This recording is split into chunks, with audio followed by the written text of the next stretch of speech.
Hello dears, എല്ലാവർക്കും ഏതോ ജന്മകൽപ്പന പുത്തൻ പ്രൊമോ വിശേഷങ്ങളിലേക്ക് സ്വാഗതം. അപ്പൊ ഇന്നത്തെ ഒരു പ്രൊമോയില് പുതിയ ഒരു പ്രൊമോയിൽ കാണിക്കുന്ന നമ്മുടെ അഞ്ജലി പ്രഗ്നന്റ് ആവുന്ന ഒരു വാർത്ത നമ്മുടെ അശ്വിനെ അറിയിക്കുന്നതാട്ടോ. അപ്പൊ അശ്വിൻ ആകെ തകർന്നിരിക്കുകയാണ്. കാരണം എന്താ വെച്ചാൽ നമ്മുടെ ശ്യാമിന്റെ ആ ഒരു ചതി നമ്മുടെ അശ്വിൻ അറിഞ്ഞു കഴിഞ്ഞു.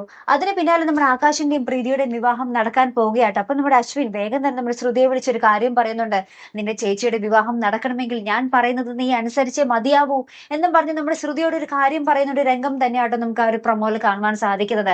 മിക്കവാറും നമ്മുടെ ശ്രുതിയെ അശ്വിൻ വേഗം തന്നെ കെട്ടുമായിരിക്കും. കാരണം എന്താ വെച്ചാൽ ശ്യാം നമ്മുടെ ശ്രുതിയെ കെട്ടിയാൽ പിന്നെ ചേച്ചിയുടെ ജീവിതം തീർന്നു. ചേച്ചിയാണെങ്കിൽ ഓൾറെഡി പ്രഗ്നന്റും ആയിരിക്കുകയാണ്. അപ്പൊ ചേച്ചിയുടെ ജീവിതം രക്ഷിക്കാൻ അശ്വിൻ വേഗം തന്നെ നമ്മുടെ ശ്രുതിയുടെ കഴുത്തിൽ താലി കെട്ടുന്ന ഒരു നിമിഷങ്ങൾ തന്നെ ആയിരിക്കട്ടെ നമുക്ക് കാണുവാൻ സാധിക്കുന്നത്. ശ്രുതി അശ്വിന്റെ ഭാര്യയായി കഴിഞ്ഞു എന്ന് കണ്ടു കഴിഞ്ഞാൽ പിന്നെ ശ്യാം അതിൽ നിന്നും പിന്മാറും എന്നുള്ളൊരു വിശ്വാസമാട്ടോ നമ്മുടെ അശ്വിന്. വളരെ പ്രവചനാതീതമായ മുഹൂർത്തങ്ങളാട്ടോ നമുക്ക് വരാൻ പോകുന്നത്. അപ്പൊ എന്തായാലും നോക്കാട്ടോ. അപ്പൊ ഇതുപോലുള്ള പ്രൊമോ റിവ്യൂസിനും എപ്പിസോഡ് റിവ്യൂസിനും ഒക്കെ നിങ്ങൾ മറക്കാതെ ചാനൽ സബ്സ്ക്രൈബ് ചെയ്യുക. അടുത്തൊരു വീഡിയോ വരുന്നത് വരയ്ക്കും ഗുഡ് ബൈ.